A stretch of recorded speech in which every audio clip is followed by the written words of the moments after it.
미국의 신경외과 의사로 세계적인 권위자였던 미국의 프레드 앱스타인 박사는 자신의 책인 내가 5살이 되면 에서 4살의 나옴이라는 이름의 아이를 소개했습니다.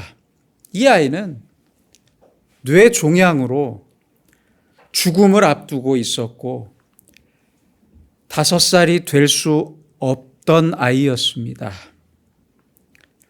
가장 절망적인 상황에서 생명을 건 마지막 수술을 앞둔 나오미는 이 프레드 박사에게 내가 5살이 되면요? 라면서 눈을 반짝이면서 자신의 새로운 계획들을 알려줬습니다. 2발 자전거 탈게요. 만화책을 읽을 거예요.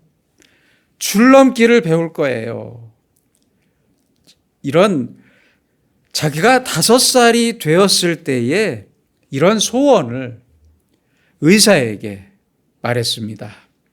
결국 나오미에게 이 마지막 수술 이후에 기적이 찾아왔고요. 나오미는 아름다운 숙녀로 성장했습니다. 히브리서 11장 1절입니다. 믿음은 바라는 것들의 실상이요 보지 못하는 것들의 증거다. 그렇습니다. 믿음의 사람은 다른 사람들이 보지 못하는 것을 볼 수 있습니다. 믿음의 사람은 다른 사람들이 듣지 못하는 것을 듣고 다른 사람들이 생각하지 못하는 것을 생각합니다. 반대로 다른 사람들이 생각하는 대로만 생각하고 기뻐하고 슬퍼하고 분노하고 절망하는 사람은 진정한 그리스도인이라고 할 수 없습니다. 믿음으로 보고 믿음으로 듣고 믿음으로 생각하는 사람, 바로 이 사람이 신앙의 사람입니다. 믿음은 숨겨진 것을 보게 하고 표면적인 것이 아닌 이면적인 것을 보게 합니다.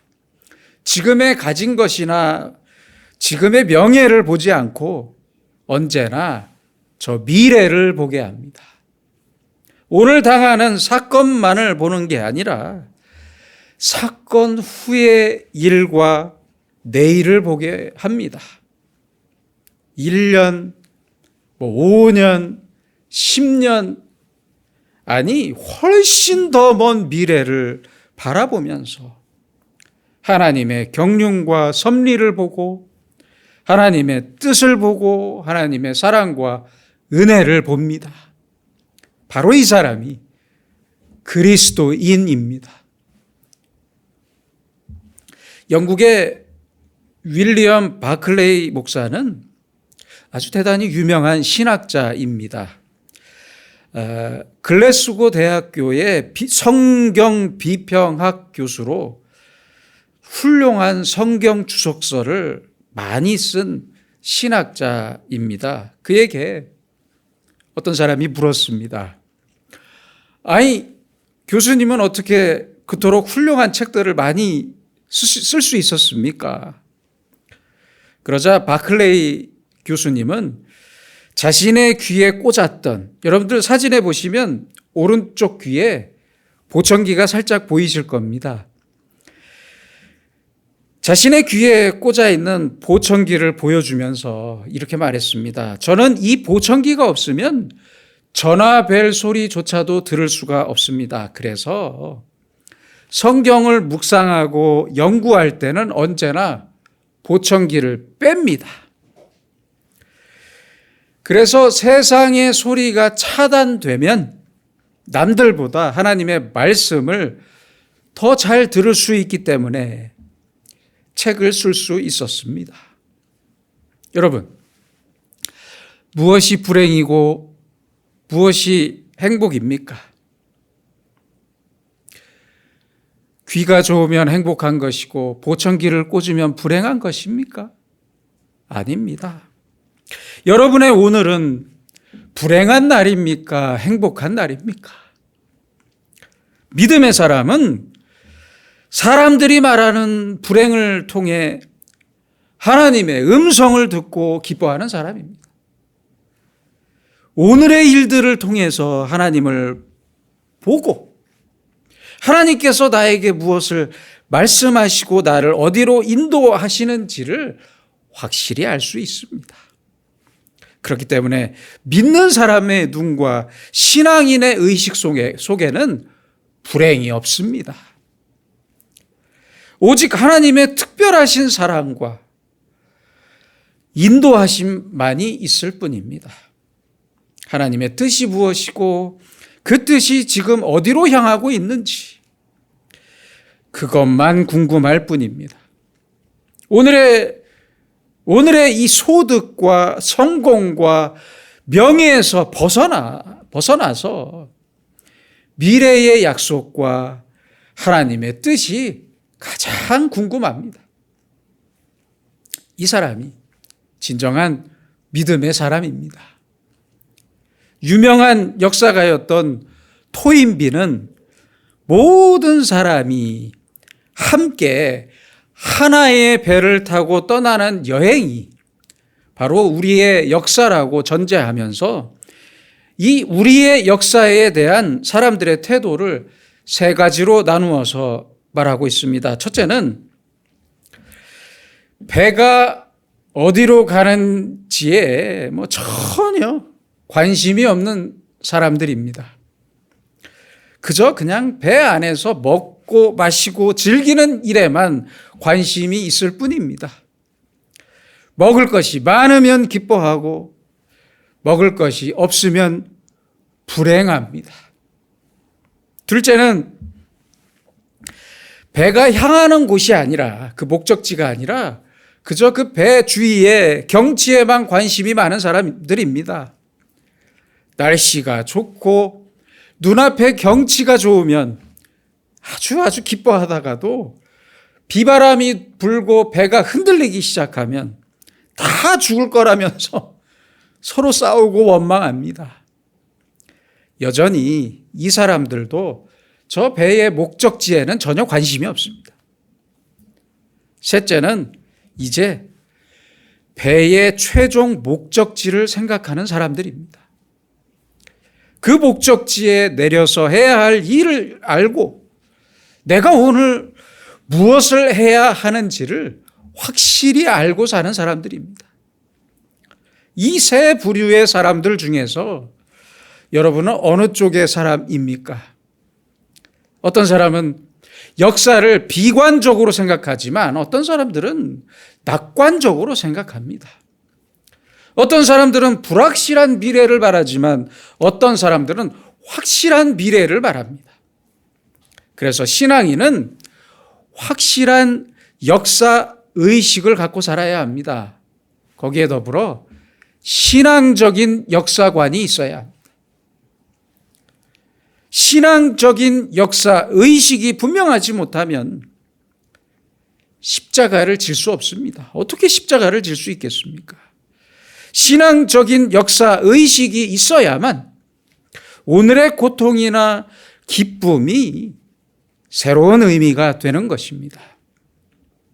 그렇다면 이제 그리스도인의 신앙적인 역사관, 기독교인의 역사관을 네 가지로 요약해서 살펴보겠습니다. 첫째로 역사는 하나님께서 주관하시는 것입니다.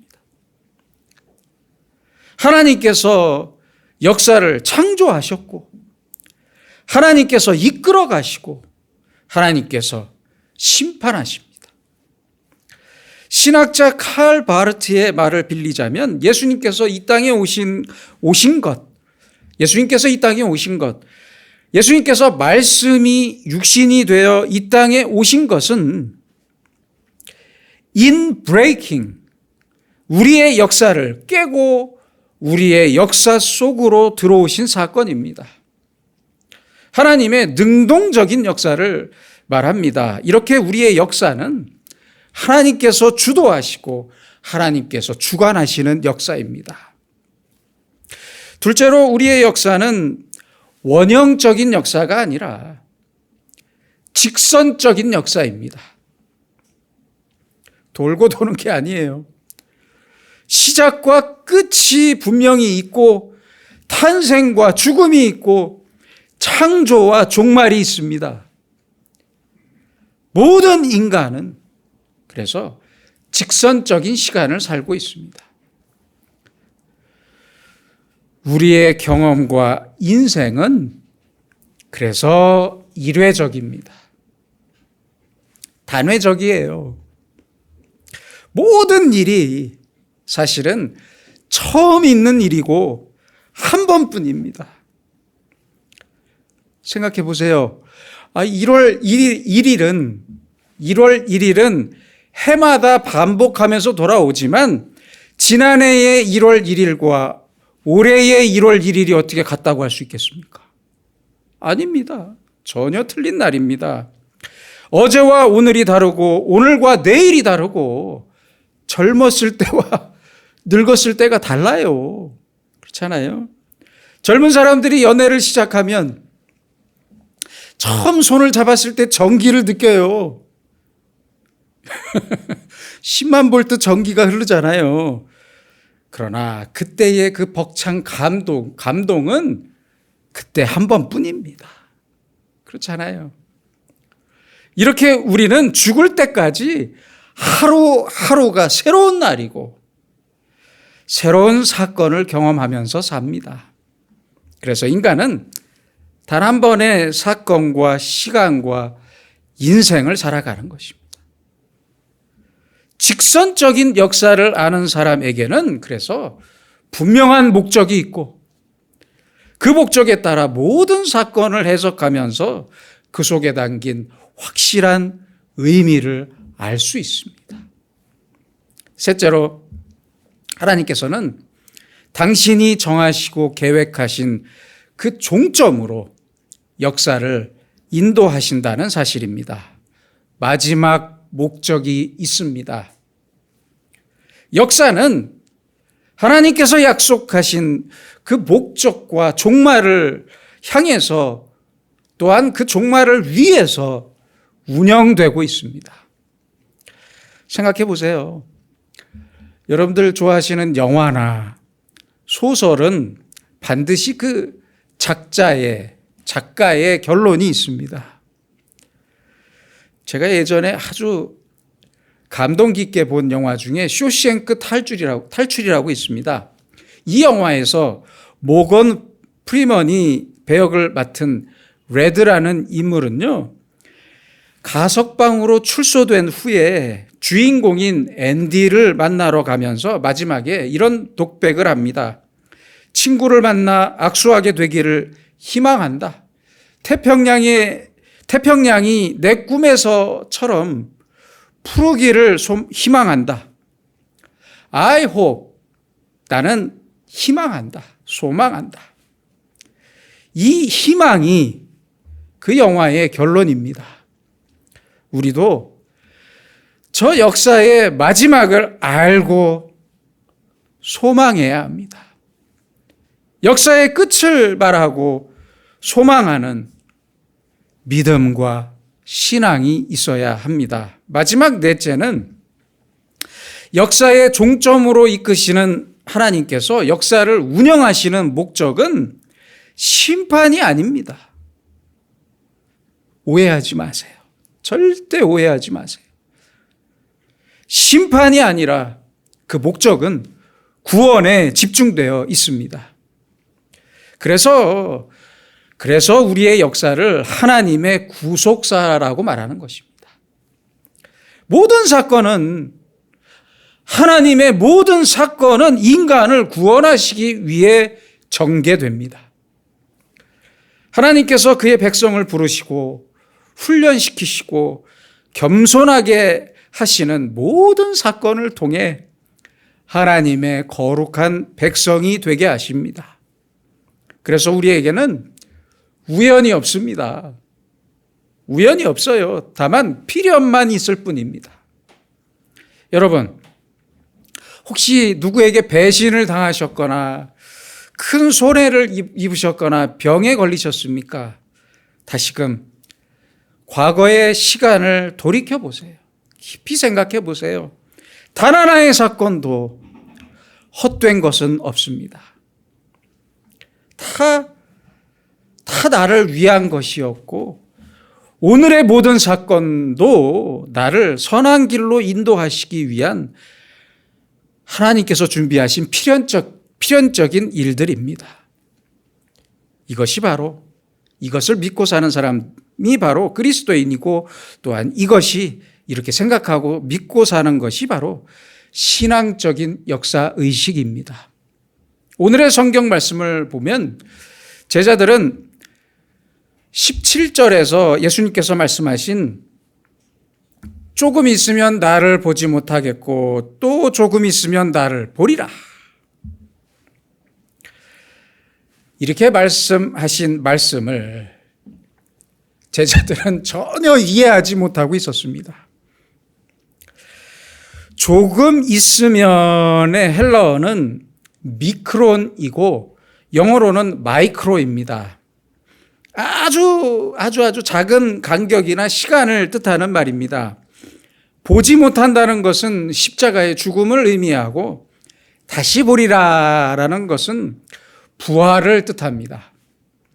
여기에는 아주 대단히 중요한 상징적이고 계시적인 의미도 함께 담겨 있습니다. 십자가와 부활을 말씀하시는 동시에 현재와 저 미래의 재림을 뜻하는 말씀이기도 합니다. 십자가의 핍박과 환난과 고통의 시간은 아주 잠깐이고, 그 잠깐의 시간이 지나면 예수님이 다시 재림하실 것을 약속하신 말씀입니다. 예수님의 십자가를 생각하면서 그 전날 밤으로 한번 돌아가 봅시다. 자, 이제 몇 시간 후면 예수님은 모순된 십자가를 지시게 됩니다. 아니, 생각해 보세요. 예수님의 십자가보다 더 모순된 일이 어디 있습니까? 대제사장인 가야바의 음모와 위선적인 빌라도의 재판과 제자였던 가룟 유다의 배신이 있었고요. 제자들은 너무 한심했어요. 있을 수 없는 일이 지금 벌어지고 있습니다. 수제자였던 베드로는 예수님을 3번이나 부인했습니다. 죽었다 살아난 나사로는 가까운 데 살고 있음에도 불구하고 예수님을 변호하려 나타나지 않았습니다. 도무지 이게 무슨 일입니까? 이해가 가지 않습니다. 누구도 예수님을 변호하지 않았습니다. 정치적으로, 사회적으로, 심리적으로 아주 모순투성이었습니다. 어떻게 이럴 수 있다는 것입니까? 제가 예수님이었다면 정말 죄송스러운 말씀이지만, 제가 감히 예수님이었다면 나는 못 죽겠다, 진짜 억울해서 못 죽겠다, 이렇게 십자가를 거부했을 것 같습니다. 엄청나게 모순된 상황이었지만 예수님께서는 오히려 태어나셨습니다. 그리고 이렇게 기도하십니다. 나의 원대로 마시옵고 아버지의 원대로 하옵소서. 예수님께서는 하나님께서 사랑하는 아들에게 주신 이 모순된 십자가를 조용히 지셨습니다. 조용히 죽으셨습니다. 온 인류를 위해, 지금의 우리를 위해, 나를 위해 죽으셨습니다.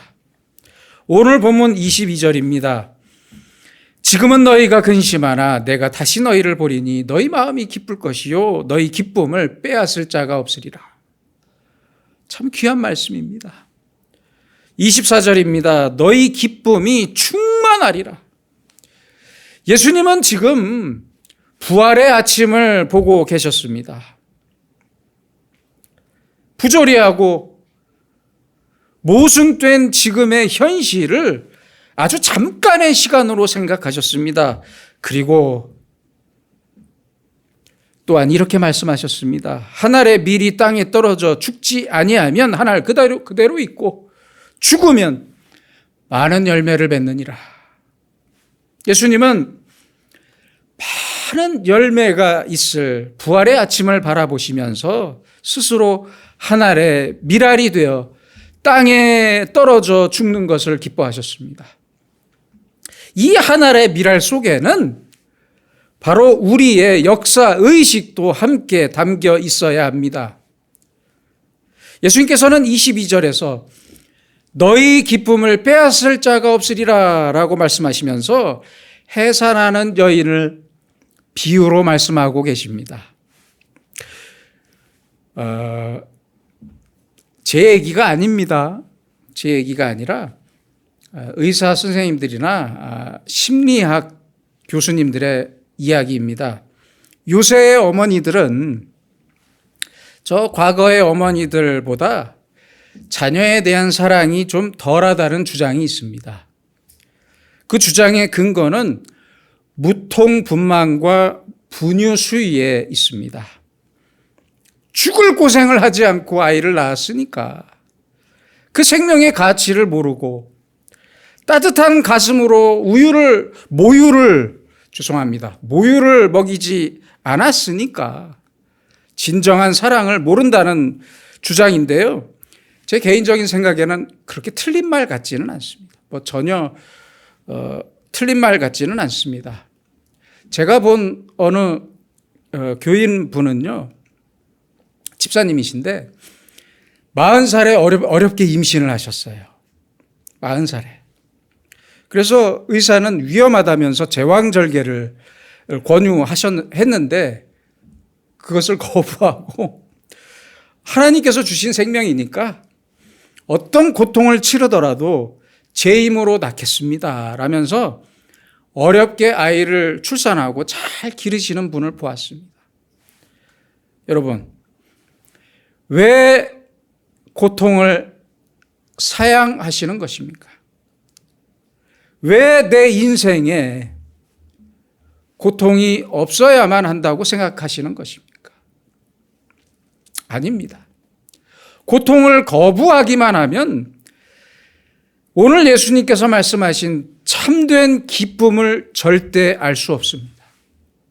잊지 마세요. 고난과 고통 뒤에 찾아오는 기쁨이 얼마나 귀한 것입니까? 얼마나 진정한 기쁨입니까?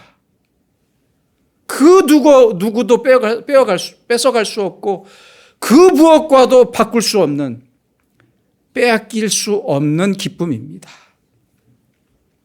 또한 예수님의 이 비유의 말씀은 그 무엇보다도 소중한 것이 바로 생명이라는 생명 중심의 역사관을 말씀하시는 것입니다. 사람을 낳는 기쁨.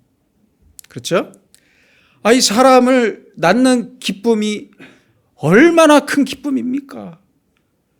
이 기쁨보다 더 큰 기쁨이 어디 있습니까? 또한 그래서 우리가 또 한 가지를 생각해야 하는데요. 그래서 한 사람이 예수님을 영접하는 것이 얼마나 큰 기쁨입니까? 얼마나 귀하고 기쁜 일입니까? 저는 사실 우리 교회 주보를 이제 만들면서 처음으로 새로 등록하신 분을 적을 때, 그 이름을 적을 때 얼마나 기뻤는지 모릅니다. 생명보다 더 귀한 일이 없기 때문입니다. 그렇잖아요. 한 영혼이 예수님을 믿게 하기 위해서라면 우리가 무엇을 마다할 수 있겠습니까? 그렇지 않습니까?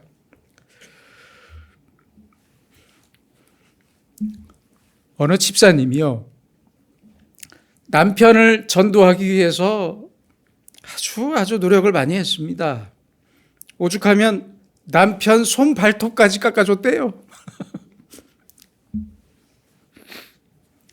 아주 극진하게 대해줬고 결국은 남편이 교회에 나왔어요.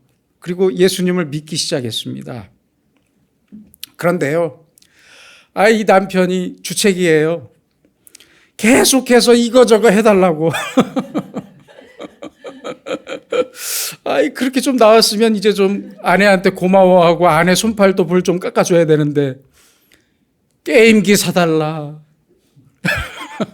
컴퓨터 바꿔달라. 아주 그 정도가 더 심해졌다고 합니다. 그런데요, 이 아내인 집사님은 이렇게 말씀하시더라고요. 남편이 예수님을 잘 믿겠다는데 뭘 못해 주겠습니까, 제가. 그러면서 환하게 웃으시더라고요. 실화입니다, 실화. 이런 이야기를 들으면 대접받으면서 나중에 믿는 것도 괜찮을 것 같아요. 여러분, 아무튼 한 영혼의 생명이 얼마나 소중한 것입니까? 첫째 아이를 낳고 너무 힘들어서 다시는 애를 낳지 않겠다, 그렇게 말씀하시다가도 둘째, 셋째 낳는 분들 많으셨잖아요, 과거에는. 저는 넷째예요. 저희 어머니는 저희 넷째까지 낳으셨어요. 출산의 고통을 이기고 새로운 생명을 품에 안고 기뻐하는 그 어머니의 기쁨, 생명으로 인한 기쁨은 모든 고통과 모든 어려움을 극복하는 기쁨입니다. 예수님께서 말씀합니다. 너희가 환난을 당하나 담대하라. 내가 세상을 이기었노라. 사도 바울도 로마서 5장 3절로 4절에서 말씀합니다. 우리가 환난 중에도 즐거워하나니 이는 환난은 인내를, 인내는 연단은 소망을 이루는 줄 알미로다. 얼마나 귀한 말씀입니까? 역사의 주인이시고 생명의 주인이신 하나님께서 주신 우리의 기쁨은 그 무엇도 빼앗을 수 없는 기쁨입니다. 환난과 고통이 빼앗아 갈 수 없습니다. 근심이 찾아와도 기뻐할 수 있고 고통 속에서도 소망으로 만족할 수 있습니다. 그것이 우리의 기쁨입니다. 역사의 주인이시고 역사를 주관하시는 하나님께서 오늘 우리에게 말씀하십니다. 너희 근심이 도리어 기쁨이 되리라. 너희 기쁨을 빼앗을 자가 없으리라. 얼마나 소중한 말씀입니까? 이 말씀처럼 그 무엇에도 빼앗기지 않는 기쁨과 소망이 충만하기를 소망합니다. 기도하겠습니다.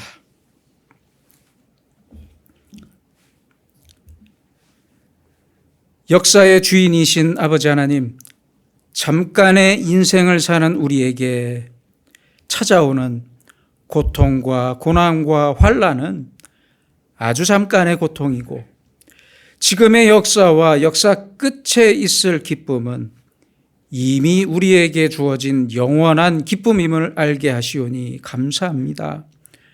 우리는 잠깐의 고통 때문에 슬퍼하고 낙심하며 괴로워할 때가 많았습니다. 우리에게 생명을 주신 주님께서 우리의 슬픔과 절망과 고통을 빼앗기지 않는 기쁨으로 바꿔주시고 숨겨진 하나님의 사랑과 은혜와 뜻을 보면서 주님께 기도하는 우리 모두에게 하늘의 기쁨과 복을 내려 주시옵소서. 주 예수 그리스도의 이름으로 기도드립니다. 아멘.